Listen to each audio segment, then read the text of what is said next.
Bonsoir à toutes et à tous. Un point sur la semaine passée à l'île Saint-Denis. Alors ça a été une semaine très intense avec beaucoup de travail et beaucoup de réunions. Nous avons travaillé principalement sur deux thématiques, l'éducation nationale et la tranquillité publique. J'ai eu un échange avec le préfet et les maires de Saint-Denis avec plusieurs réunions avec l'éducation nationale à différents niveaux, une réunion avec le commissaire de Saint-Denis qui est en responsabilité sur l'île Saint-Denis et également plusieurs visites pour la réouverture des écoles et du collège Alfred Sisley. Par ailleurs, nous travaillons au conseil municipal qui va avoir lieu le 10 juin. Et ce qui me prend le plus de temps, naturellement, c'est la gestion de la crise sanitaire et tous les enjeux de coordination à mener pour que tout se passe bien. Donc, semaine intense qui, j'espère, sera productif pour les semaines à venir.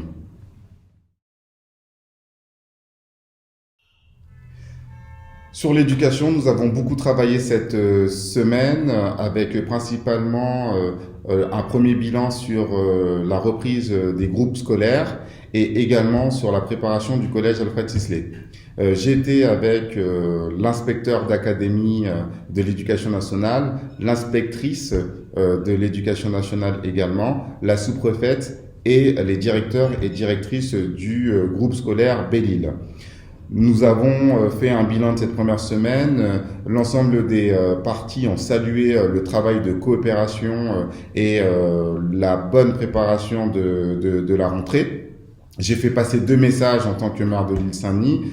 Le premier message a été de dire qu'il nous faut réussir à augmenter le nombre d'enfants dans nos écoles comme nous avons réussi à garantir les conditions de sécurité. Et mon deuxième message, c'est que pour pouvoir réussir à atteindre ce premier objectif, il faut rassurer les habitants. Et donc, j'ai demandé à la sous-préfète de pouvoir organiser des dépistages à l'île Saint-Denis pour permettre aux habitants d'être rassurés sur la gestion de crise.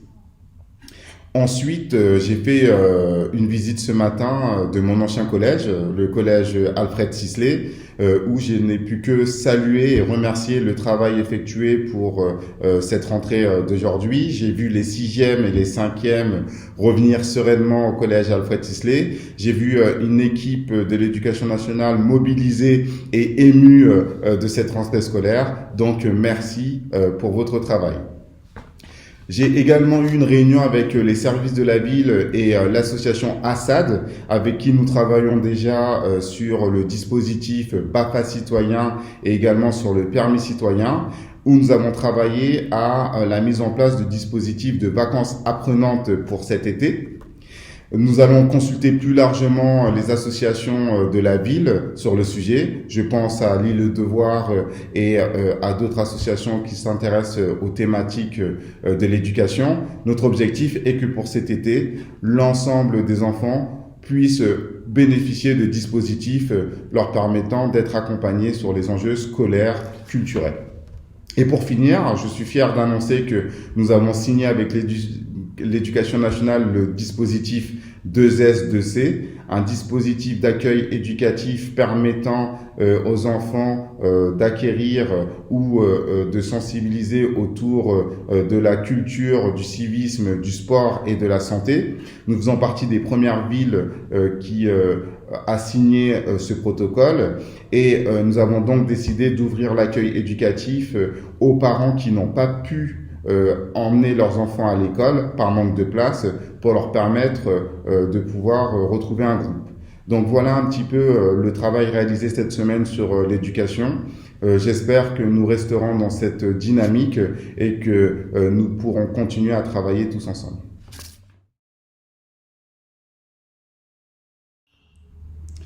Sur la tranquillité publique, nous avons eu énormément de travail. Depuis le début du déconfinement, nous constatons beaucoup de tensions dans nos villes et l'île Saint-Denis n'est pas épargnée, notamment avec des problématiques d'occupation des espaces publics et privés, les rodéos de moto, les bagarres entre jeunes et moins jeunes d'ailleurs aussi, des problématiques de vol, etc., etc. J'ai eu un échange avec le commissaire de Saint-Denis, comme je vous l'ai dit précédemment, mais j'ai également interpellé le préfet de département et le ministère de l'Intérieur sur deux points. Le premier, c'est de intégrer le centre-ville de l'île Saint-Denis à la zone sécuritaire, zone de sécurité prioritaire de la gare de Saint-Denis.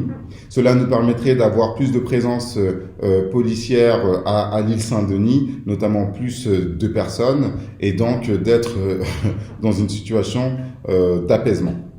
Et le deuxième sujet que j'ai remonté au préfet du département et au ministre de l'Intérieur, c'est la réouverture du commissariat de la gare de Saint-Denis-l'île Saint-Denis, combat que je mène depuis 2016 avec le maire de Saint-Denis. Nous avons eu à l'époque une confirmation de sa réouverture par le ministre de l'Intérieur qui était Bruno Le Roux. Malheureusement, il n'a pas pu le mettre en place avant sa démission et son successeur n'a pas voulu le faire.